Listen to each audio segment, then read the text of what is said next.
Alright, welcome back. Last time we were looking at the Revolutionary War.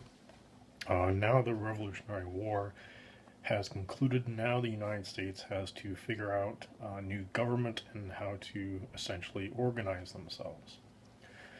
So with the foundation of the United States of America, some of their core values or systems in place is essentially what was outlined in the Declaration of Independence. That being that all citizens are equal before the law. And what the founders of the United States and its government, they decided that a republic was more in line with what they were thinking or what would be more appropriate for the Americans at this point. They certainly had a problem with authoritarian governments, leaving the British Empire, the British Parliament, and the monarchy system. They really didn't have a fond thinking of monarchies whatsoever, and so they thought that a republic that existed, for example, with the Roman Republic, might be more apt to what should be their form of government. And many of the founding fathers, part of their education, they were very educated. Someone went to college, they certainly knew how to read and write, and so much of the education of the time was reading ancient Greek and ancient Roman pieces. And so they were familiar with some of the ancient Greek and ancient Roman governments, their problems, and what became of them. And so this was very much in the mindset of the American founding fathers, certainly. And so, with that background, they decide on a republic. Now, in a republic, it's not entirely democratic, but what the general public is going to do is they elect representatives to represent those said people in some sort of assembly. This assembly would become the Congress in the United States. And then, of course, one of the primary values of this new republic would be to protect the individuals and then the states before the national government. All right. So this is generally the line of thinking at the time. It's going to take some time to form this government. Now, during the Revolutionary War, many of the states organized their own constitutions.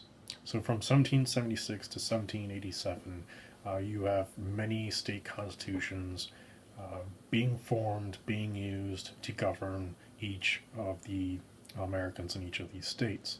And these are going to certainly give ideas to the national government on how to organize themselves.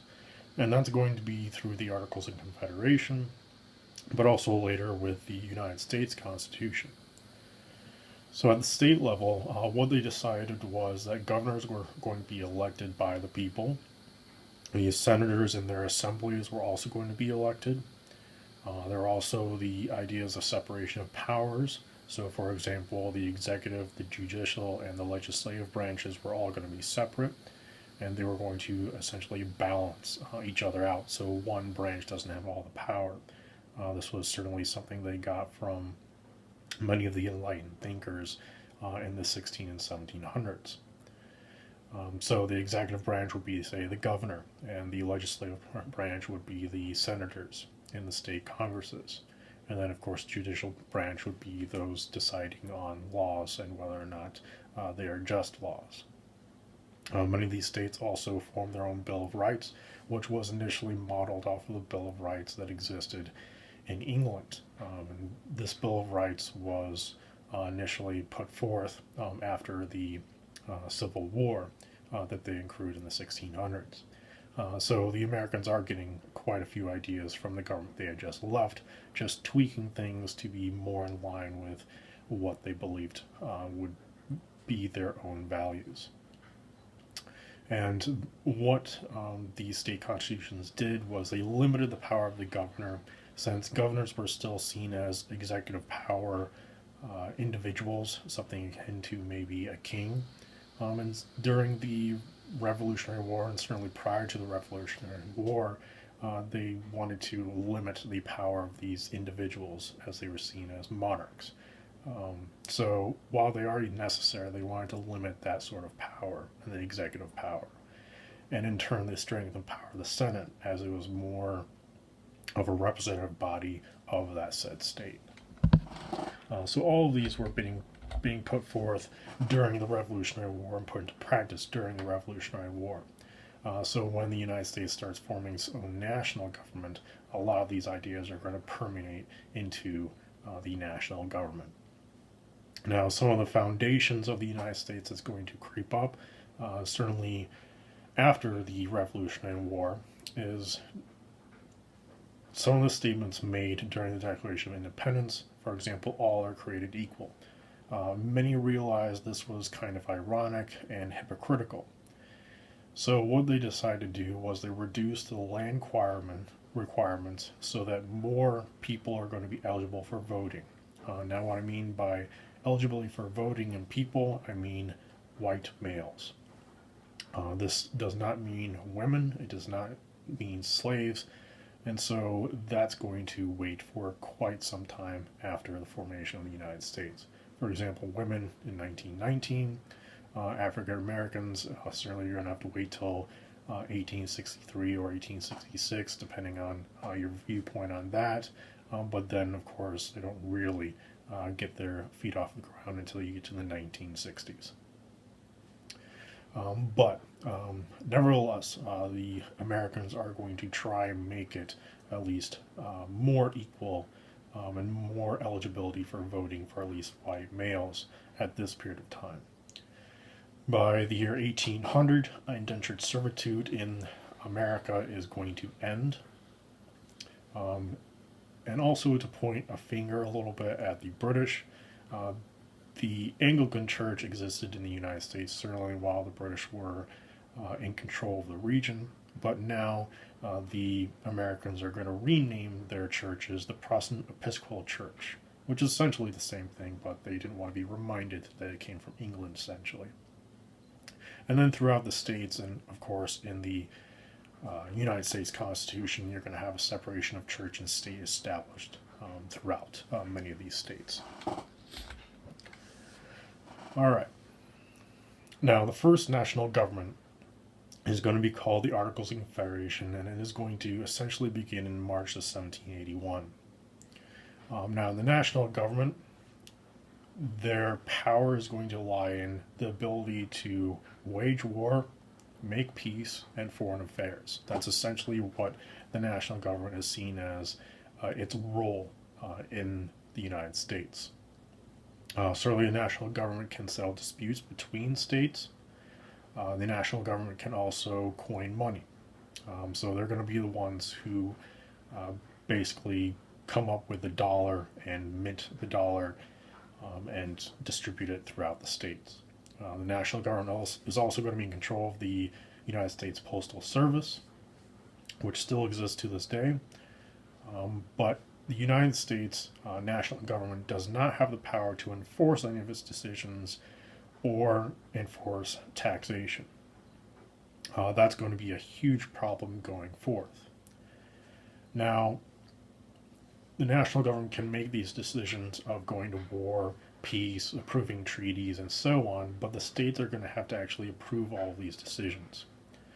And 9 out of the 13 states had to approve waging war, making treaties, and so on.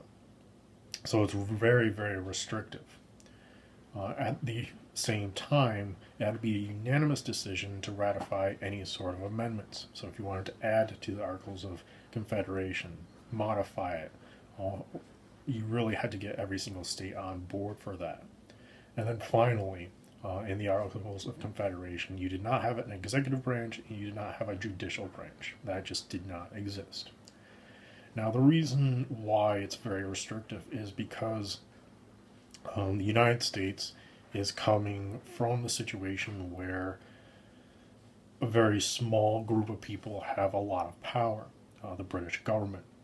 They saw the king, the monarchy, and that entire system as being too powerful, too overarching, and really controlling too much, and they really didn't want that to happen. So much of the power is going to lie with the states. This is actually a confederation of sorts of government. You have many different states linked together, and it's really the power is going to go to the states, and the representatives are going to decide for that state whether or not it approves of war, peace, and so on and so forth. So that's really going to lose some teeth and some strength for this Articles in Confederation.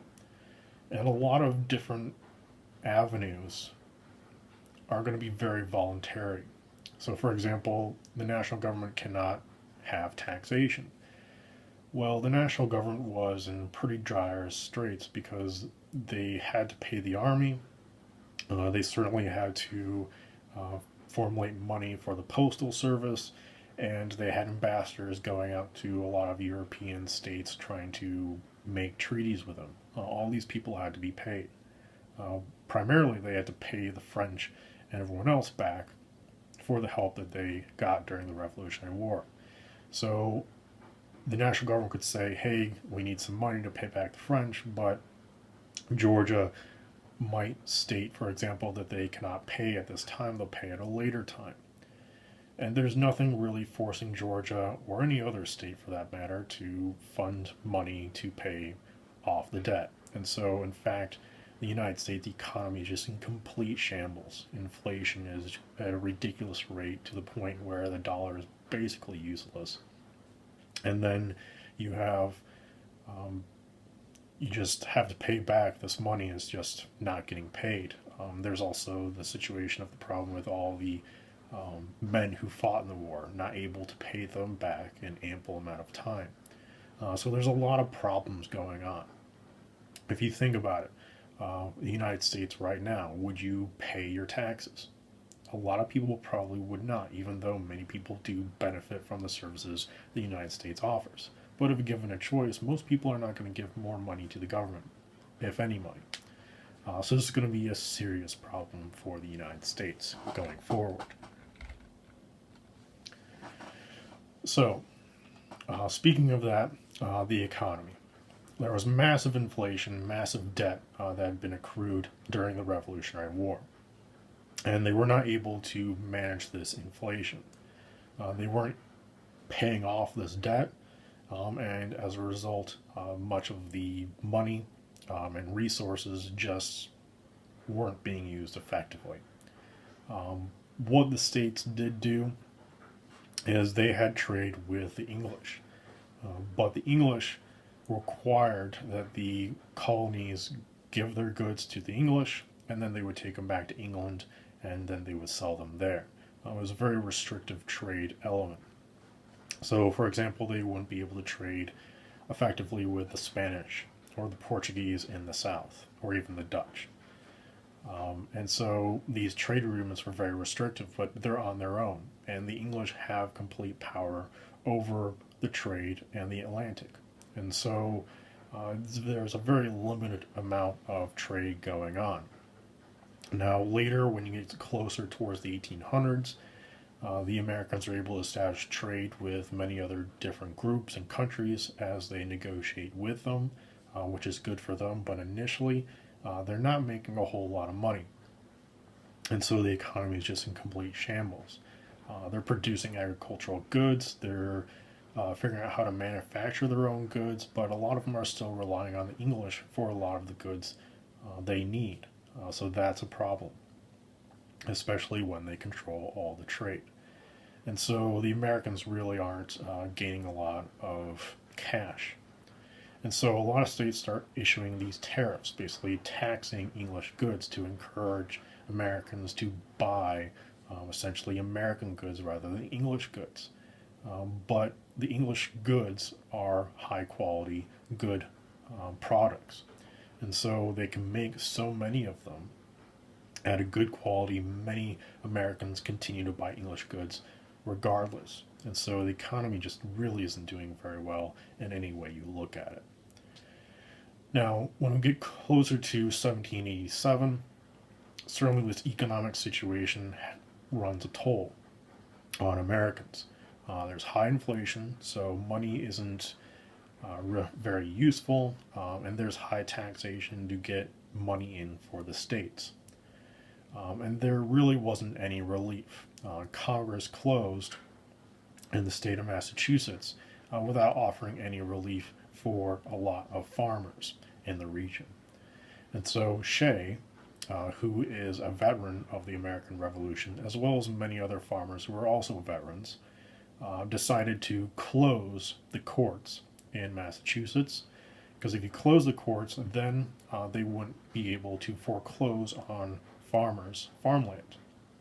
This is going to be called Shea's Rebellion.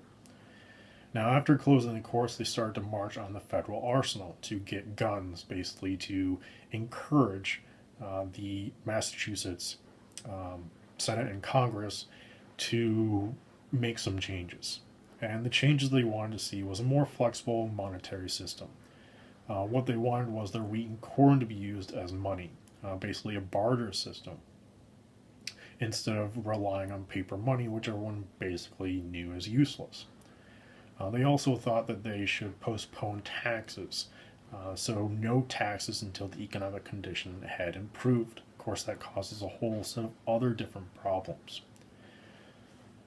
Now, when they started marching on the federal arsenal, the Massachusetts militia was called up. There were 4,000 volunteers for that militia. They met Shea and his supporters. They opened fire, killing 4 individuals. This dispersed the rebellion. What happened immediately afterward was certainly there was a lot of shock going on throughout the United States at this condition situation. And in fact, many politicians, certainly the founding fathers, were moving towards fixing the system. They saw that there were some kinks that needed to be mended. And so the militia opens fire, 4 people are killed. They do postpone taxes in Massachusetts after this situation, and so as a result, things do get a little bit better. But what this really sparks is the convention that brings about the new Constitution. So the Constitutional Convention is held in Philadelphia starting on May 25th, 1787. Now, there were 2 lines of thinking at the time. There was the Virginia Plan, which was proposed by Virginians, and their proposal was simply to just revise the Articles of Confederation to close up some of those loopholes and force basically a better situation. Now, another plan was proposed by the New Jersey candidates. What they believed was there would be a unicameral Congress, basically one house, with equal representatives from each of the states for the national government, and that the government would be able to levy taxes and regulate commerce. So there's a little modification, but basically you have 2 parties. You have a party who believes a little bit of revision is necessary, and the other party thinks that they need to scrap the entire government and completely start over. Now, initially, when these candidates came to talk about the Articles of Confederation, nobody really had the plan of starting completely over, but that's exactly what happened. Most people decided that they needed a new government, and so they scrapped it and completely started over. So one of the major issues that they had to figure out was representation in the federal government. So one of the concerns certainly was some of the bigger states like Massachusetts, for example, had a lot of people, had a lot of land mass, had a bigger economy, and so how are they going to be represented in this new Congress? On the other hand, you have Rhode Island, who does not have a big population, does not have the robust economy that, say, Massachusetts has. So the concern is, do bigger states have a bigger say in the government? Will all the little states really be taken over and silenced by these bigger states? And so what is going to be called the Great Compromise is you're going to have a bicameral system, Congress. Bicameral means there are 2 different bodies, which is very similar to what you find in England with Parliament. With Parliament, you have the House of Lords and the House of Commons, 2 different bodies of people. In Congress in the United States, you have the House of Representatives and you have the Senate, two different bodies. So the House of Representatives are going to be representatives from each state, which is going to be determined by the population of each state. So Massachusetts will have more representatives in the House of Representatives than, say, Rhode Island. But on the other hand, in the Senate, every single state will have equal representatives. So they borrow both of these ideas and put into place in Congress. And that makes a lot of people happy. You get some advantages for having a big population. You also are all on equal playing field as well. So everyone gets what they want, essentially. The other issue is going to be slavery. And this is a tricky slope. Basically, slavery had gotten relatively big in the 1700s in the South. The agriculture in the South was very dependent on slave labor. They had some very laborious crops being grown, and the process of bringing the crops out of the field into a good that can be used for clothing or smoking, whether it be cotton or tobacco, very laborious. And many of the southern states were very reliant, so they couldn't exactly transition to not having slaves very quickly. And so the abolition of slavery would have very much be detrimental to their economies. And the economy was a big concern, a big problem for the United States in its early years. It's not something that the South certainly wanted to jeopardize. And in fact, many of the Americans at the time really didn't want to jeopardize that either. And the primary concern for the United States was to keep all the states together. They did not want these states to split between North and South. They wanted to keep this political experiment alive. And if they had separated, maybe then the English and the French could have taken advantage of this situation and maybe come back and taken over these groups by force. So ending slavery really wasn't considered seriously. There were many northern states removing slavery altogether, but for the most part, nobody really considered ending slavery at this point. Some of it was for racial reasons, but certainly others was economic and political. This just wasn't the time when people thought that slavery was necessarily the most evil in the world. So, what they did decide, though, was international slave trade was going to be prohibited in 1808. So from 1808 onward, the southern states, or anyone else for that matter, would not be able to buy slaves in the ports in the United States. The big concern, once they had decided that slavery was going to stay, was how are they going to count each of these people? The big problem, of course, politically, is representation. And certainly the South wanted each slave to be counted as a whole person because then they would get more representatives in Congress. And of course, later on, they would be able to ensure that slavery was there to stay. This is going to be a main issue when you get to Reconstruction after the Civil War. But also, the South did not want the slaves to be counted as a whole person because then they might be open to more taxation. So what was determined would be called the 3/5 compromise. Each of the African Americans is going to be counted as 3/5 of a person. This is the middle ground between taxation and representation. So that's how they solve that little issue. All right. So what about women? Women are not going to get the right to vote. Basically, Congress says that they have a lot of issues to deal with at the moment. They do recognize that women are important and of value, and they basically said at this time that at a later point, women will be considered for political voting rights. But they said now is not the time. And in fact, what they told women was that they were going to educate the new patriots of America. Their job was education and security at home, while the men would dictate basically foreign policy, war and peace, and so on and so forth. In the United States Constitution, they also have the executive branch and the judicial branch, which was not this case in the Articles of Confederation. So women are going to have to wait their time. Unfortunately, it's going to be till 1919. By that time, they basically said, we're trying to fix the country. Give us some time. And so by September of 1787, everyone was pretty pleased with the United States Constitution. Not everyone got everything they needed, but they figured it would be the best case scenario for this time. It would fix quite a few of the problems that existed in the Articles of Confederation.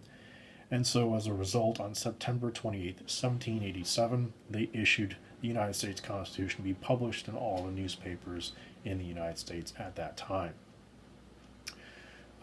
Many members of the public were outraged. They had no idea that the government was going to be completely scrapped and replaced by something else. But for the most part, people came around. They sent it to all the states. All the states had to ratify it, and then in this case, 9 out of 13 states had to ratify the United States Constitution. By September 13th, 1788, the ninth state ratified the Constitution, and then it became the new government of the time. New York was the initial capital of the United States. Of course, later on, Washington, D.C. is going to be built, created, and it will become the new capital of the United States. So, that's essentially how the United States Constitution comes to being. Many people were skeptical about this new government. For example, George Washington thought it would last maybe 20 years and they have to go back to the drawing board. Many people really weren't satisfied with it, but they saw it as maybe a band-aid to a growing problem. However, at this time, of course, we know the United States Constitution still works. It's still in place today. There have been many changes to it, but that's part of the genius of the United States Constitution. It was allowed to be changed and modified, and it was going to be changed and modified very quickly, because soon after the United States Constitution becomes the new government, the first order of business is a new Bill of Rights, which is going to be ratified fairly quickly as well. So with that, I leave this lecture here, and we'll get into some of the new challenges of the first presidents of the United States, starting with, of course, George Washington. We'll leave this political discussion until that point. Thank you.